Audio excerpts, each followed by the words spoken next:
Halo Sobat Budidaya, sekarang adalah proses penanaman benih bibit lobster, yang mana sekarang saya berada di Kerambah Budidaya Laut Bali bersama tim kami dengan kelompok nelayan budidaya Laut Serangan atau Laut Bali yang berada di Serangan, ingin melakukan penanaman bibit lobster perdana per hari ini.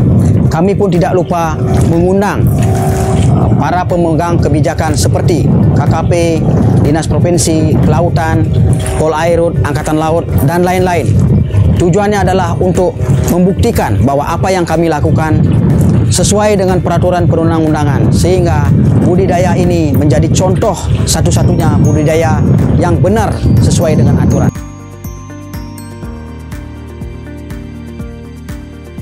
Sebelum tim mitra nelayan kami melakukan penangkapan benih lobster, kami memastikan terlebih dahulu kepada tim mitra untuk memverifikasi izin tangkap e-lobster dari kementerian terkait.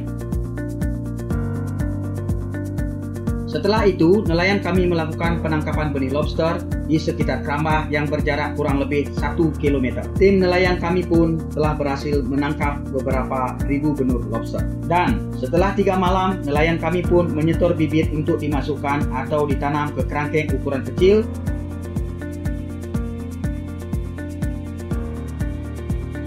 Ini adalah jenis benur atau bibit lobster yang mana kita akan tanam per hari ini bersama tim pemegang kebijakan. Dan kami pun melakukan penanaman bibit perdana bersama Bapak dan Ibu dari Dinas Perikanan dan Ketahanan Pangan Kota Denpasar, Dinas Kelautan dan Perikanan Provinsi Bali, PSDKP Benua, BPSPL Denpasar, Polairut Polda Bali, TNI Angkatan Laut Denpasar, PT Perikanan Nusantara.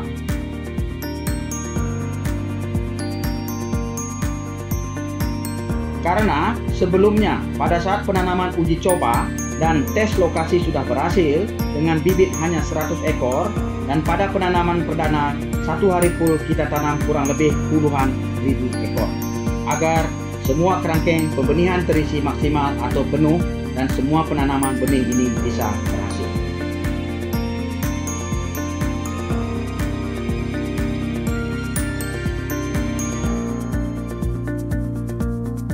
Nah, itulah proses pembibitan dari kami. Sambil menunggu 1 bulan untuk mengecek perkembangan benih, saya akan menjelaskan sedikit saja apa yang menjadi makanan lobster sebenarnya.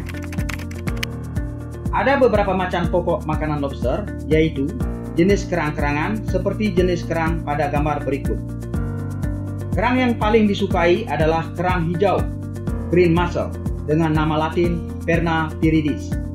Kerang scallop atau kerang semping, nama latinnya Placuna placenta. Kerang tiram atau yang disebut oyster, dan banyak jenis kerang-kerangan yang bisa dimakan lobster laut.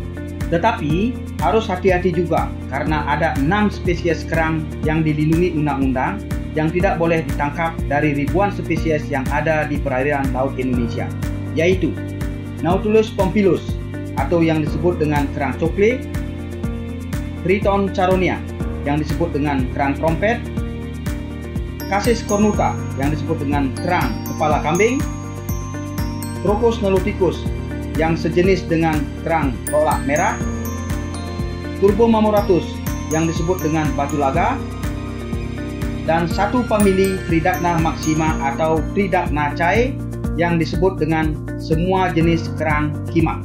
Dan ingat, jangan sampai mengambil kerang tersebut karena sudah dilindungi oleh Undang-Undang Indonesia. Selain jenis kerang, lobster juga bisa makan jenis udang dan juga jenis ikan kecil seperti ikan kucing, terenjang, dan tuna. Karena makanannya yang mahal dan menjadikan lobster itu harganya selangit. Tetapi jika kita mendapatkannya langsung, akan menjadikan budidaya ini berhasil. Ini adalah salah satu makanan yang sangat disukai oleh lobster. Jika kita beternak lobster, bayangkan kalau kita beli barang seperti ini di pasar dan harganya 60.000 per kilo dan ini 30.000, mungkin ternak lobster akan gagal. Kita harus cari alternatif lain sehingga ternak lobster bisa berhasil. Untuk menternak lobster yang benar, tidak serta-merta harus membeli pakan lobster dari pasar, melainkan harus mencari sendiri.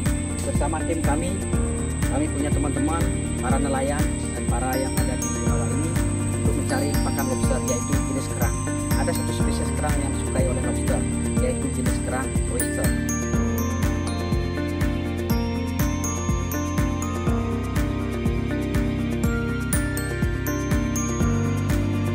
Nah, sekarang kami akan menjelaskan proses memberi makan lobster. Lobster ini, kalau masih benur atau ukuran jangkrik yang sering disebut jarong oleh para nelayan, makanannya mesti diambil dagingnya saja dan dicincang sampai rata, lalu dimasukkan ke kerangkeng.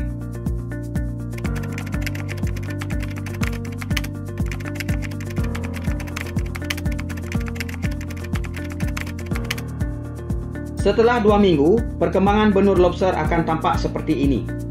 Perkembangannya sudah menjadi jarong, pakannya masih tetap dicincang.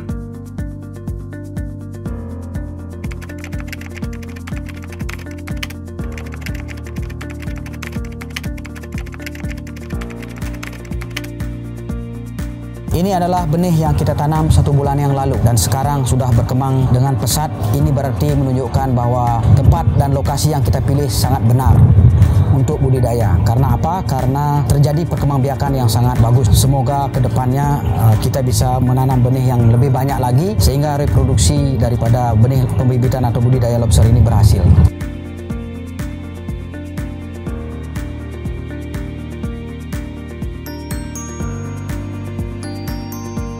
Pemindahan dari kerangkeng S menuju M karena ukurannya sudah menjadi ukuran jangkrik. Kalau kita taruh di kerangkeng S, otomatis oksigennya kurang dengan ukuran ini. Jadi perlu dipindah ke kerangkeng yang lebih besar, yaitu M. Tujuannya adalah untuk menambah oksigen karena lubang-lubang jaring di M ini lebih besar. Oke. Untuk lobster ukuran baby ke atas, kalau bisa diberikan kerang yang karakter dagingnya keras. Dan untuk kerangnya bisa langsung dimasukkan utuh. Sehingga lobster dalam posisi sehat karena merasa tidak ada yang berubah dari arus air, makanannya seperti berusaha sendiri mencari makan di alam. Jika semua tahap dan ekosistem budidaya berada di alam yang sama, sumber makanan yang sama, dan makanan dari laut, maka kualitas lobster akan sama seperti lobster alam, sehingga disebut budidaya lobster air laut, bukan budidaya lobster air tawar. Untuk itu, jangan sampai memberikan pakan lobster dari bahan kimia atau sentrat, karena apabila sudah panen, lobster akan diekspor ke luar negeri atau dikonsumsi, dicek kesehatannya dan kualitas dagingnya, jangan sampai ada kandungan radikal bebas di dalam lobster, sehingga lobster tidak akan laku di pasaran. Pastikan hanya diberikan jenis ikan-ikanan di laut atau kerang-kerangan yang ada di laut.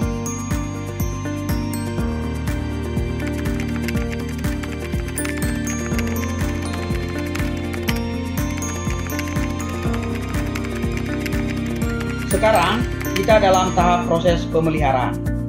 Di dalam budidaya lobster, tim penjaga keramba harus memiliki keahlian menyelam supaya bisa mengecek rutin jaring atau kerangkeng di dalam air agar bisa memastikan keadaan kerangkeng aman. Selain itu juga agar bisa melihat perkembangan lobster. Walaupun kita bisa mengangkat jaring setiap hari, cara menyelam lebih bagus karena mengurangi risiko lobster stres saat berada di permukaan air karena kita tidak bisa cek setiap menit atau detik di permukaan air. Terkadang ada kotoran atau radikal bebas, apalagi di musim hujan. Kadar air akan berubah di permukaan laut. Dengan mengontrol posisi lobster di laut dan untuk menjaga lobster tetap aman, selain itu juga untuk mengecek molting lobster. Karena pada saat molting atau pelepasan kulit, kita harus segera memindahkan lobster tersebut dari kerangkeng ke kerangkeng lainnya yang sedang molting agar tidak terjadi kanibal antara satu lobster dengan lobster lainnya atau dimakan temannya sendiri. Tetapi perlu diketahui, lobster itu akan kanibal jika pertama, di dalam kerangkeng ditaruh jenis yang berbeda seperti jenis lobster mutiara dengan lobster pasir. Kalau bisa, harus dipisah sesuai jenis lobster masing-masing. Kedua, ada ukuran yang tidak sama antara lobster satu dengan lobster yang lainnya, dengan ukuran 200 gram dengan ukuran 1000 gram, atau selisih jauh di setiap ukurannya. Ketiga, Yang paling penting, jangan sampai di kerangkeng makanan tidak ada makanan lebih dari 2 hari.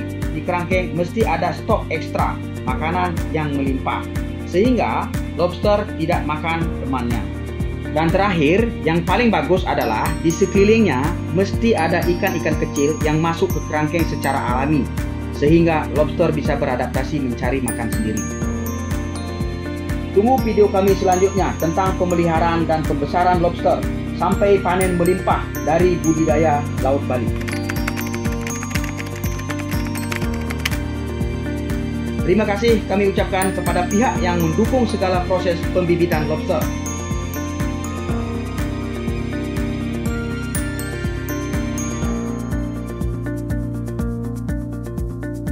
Jangan lupa, ingat, like, komen, share, dan subscribe channel kami.